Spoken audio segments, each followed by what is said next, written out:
हा कागदी कप म्हणून याच्यामध्ये आपण चहा पितो. या कागदी कपाच्या आतून प्लास्टिकची एक लेअर असते.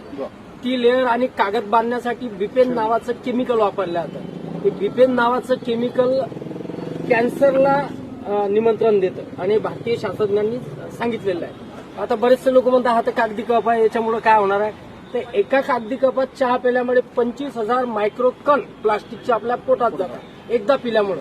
दिवसातून जर अशी 4 वेळा चहा पिली तुम्ही या कपामध्ये तर 1,00,000 मायक्रोकण प्लास्टिकचे आपल्या पोटात जातात. ते गेल्यामुळे तुम्हाला 100% कॅन्सर होतो म्हणजे होतो, त्यात काही दुमत नाही.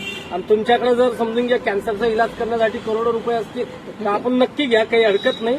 हा कप जर फाडून पाहिलात तुम्हाला प्लास्टिक दिसणार नाही, पण हा कप जर तुम्ही असं पाण्यामध्ये भिजवला आणि याला थोडंसं असं स्कर्प केलं तर बघा मी तुमच्या समोर दाखवतो तुम्हाला. आणि हे जे प्लास्टिक आहे हे वितळतं आणि वितळल्याच्या नंतर चहाच्या वरती एक थर येतो.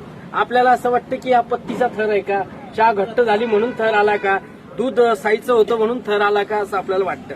तर ह्या सगळ्या गोष्टी बोलायचा भात बोलायचा कडी आहे. बघा आता हे जर प्लास्टिक वितळलं आणि हे तुमच्या पोटात गेलं, दिसतं याच्यामध्ये तुम्हाला हे ट्रान्सपरंट प्लास्टिक आहे. हे गरम पाणी किंवा गरम कोणताही पदार्थ टाकला की ते ताबडतोब वितळतं आणि वितळल्यामुळे ते तुमच्या पोटात जातं. जर तुम्हाला मरायचं असेल कॅन्सरचं